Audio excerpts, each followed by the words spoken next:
오늘 전해드릴 소식은 70년의 역사를 넘어 새로운 100년의 도약을 꿈꾸고 있는 KGM의 안타까운 소식이 전해져 긴급하게 전해드리는데요.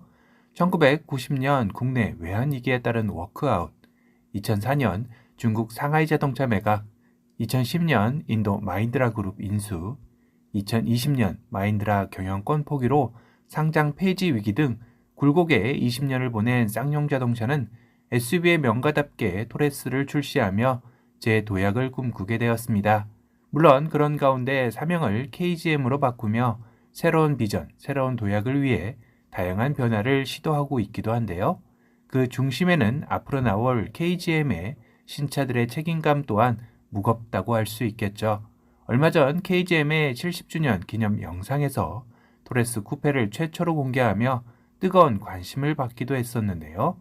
물론 그 영상 속에 또 다른 신차인 500 역시 등장하며 국내 소비자들은 그 어느 때보다도 KGM의 신차들의 기대감이 올라간다라는 평이 줄을 이었었습니다. 하지만 이와는 또 다른 의견들로 역시 심심치 않게 보였는데요. 그건 토레스에서 시작된 디자인이 녹아들어간 신차들의 출시라는 것입니다.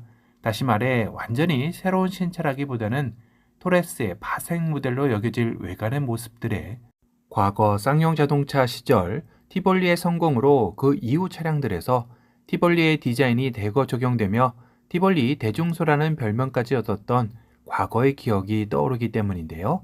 이는 KGM이 70년을 넘어 새로운 100년의 도약을 꿈꾸기 위해 반드시 넘어야 하는 숙제와도 같은 일이 된 것입니다. KGM에는 이를 뒤집을 한 방이 숨겨져 있었는데요. 바로 코란도의 후속으로 점쳐지고 있는 KR10이 그 주인공입니다. 지금의 상황이 어려운 만큼 관련 업계에서도 조금 더 이른 출시를 하여 올해에는 볼 수 있지 않을까 예상까지 되었었는데요. 하지만 안타깝게도 최근 KGM에서 거의 공식적으로 2025년 말로 못 박는 기사를 낸 것이 포착이 된 것입니다. 지난달인 2월에 KG 공식 블로그에 올라온 글인데요. 제목은 KG 모빌리티 70주년 새로운 100년의 도약을 꿈꾸다라로 그냥 연초쯤 올리는 평범해 보이는 신년 인사 같은 글인 것처럼 보였습니다.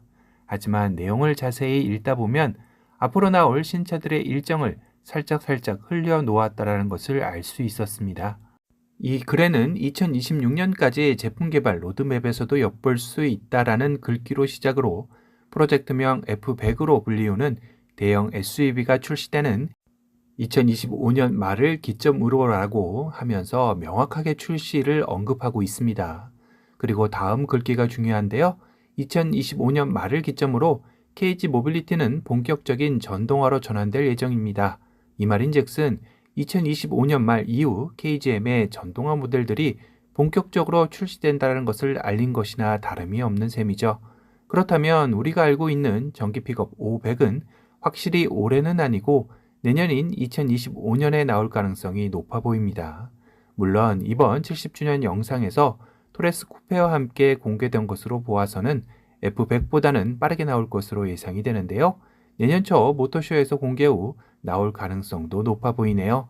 여기에도 토레스 EVX를 기반으로 전기 픽업 500, 렉스턴 헤리티지를 이어받은 프리미엄 대형 SUV F100 등이 출시될 예정이라고 되어 있습니다. 언급된 순서가 500이 앞서된 것으로 봐서 F100이 뒤일 가능성도 높죠. 그리고 다음 문장인데요. 오프로드 SUV의 아이코닉한 디자인으로 완성될 준준형 SUV KR10은 전기차 모델과 함께 가솔린 버전도 선보일 예정입니다. 라고 되어 있습니다. 이 문맥의 흐름으로 봤을 때 KR10 역시 올해는 거의 어렵다고 봐야 하고 내년도 F100 출시 이후 시점으로 봐야 하는 게 맞을 듯하죠. 결국 빨라야 2025년 말 이후가 된다는 셈인데요. 이로써 KGM은 그간 KR10의 출시 시점에 여러 가지 소문에 마침표를 찍으려 한 듯합니다. 또한 준준형 SUV라는 세그먼트를 확실히 언급하면서 그간 KR10의 차량 크기가 얼마나 커질지 궁금해하던 국내 소비자들에게도 확실하게 준준형 SUV라는 것을 다시 한번 확인시켰네요. 이는 소비자들 입장에서 나오려는 신차에 대해 계속 소문만 무성하고 실체가 드러나지 않는 것에 대한 피로감이 결코 긍정적 영향이 미치지 않기 때문이라는 것을 알았겠죠. 또한 언제 나올지 모르는 불안감에 대한 해소 차원에서도 어느 정도 출시일과 차량의 정보에 대해 예상할 수 있는 글을 올린 것이 아닐까 생각이 드네요. 다만 항상 KGM의 꼬리표처럼 따라붙는 뒷북 출시라는 리스크는 어느 정도 감내해야 할 듯합니다. 사실상 올해 여름경 출시가 기정사실화된 토레스 쿠페 역시 토레스라는 이름이 앞에 붙은 파생 모델로 앞서 언급했듯이 완벽히 새로운 디자인을 추구하는 신차의 부재가 2025년 말까지 너무 길다라는 것이겠죠. 나와도 조금 더 서둘러 나와야 하는 게 맞지 않나 싶었는데요.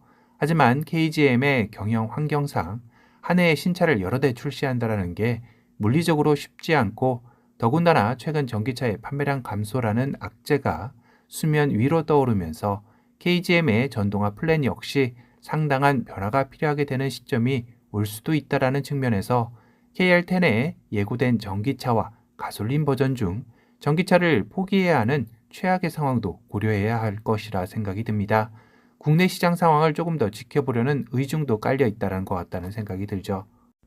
한 가지 확실한 건 올해로 70주년을 맞이한 KGM은 올해를 100년 대계를 위한 도약의 원년으로 삼고 생산성 향상 등 내부 체질 개선 강화는 물론 KGM의 브랜드를 국내외 시장에 견고히 안착시키는 한편 전기 픽업 트럭 등 각종 신차 개발과 신시장 개척, KD 사업 강화 등을 통해 글로벌 판매 확대에 총력을 기울여 코리아 넘버원 이 모빌리티 브랜드로 도약을 꿈꾸고 있다는 사실일 겁니다.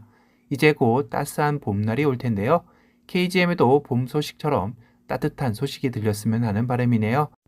오늘은 KGM의 게임 체인지어가 되어야 할 KR10의 출시일이 생각보다는 많이 늦어질 것 같다라는 소식에 대해 전달해드렸습니다.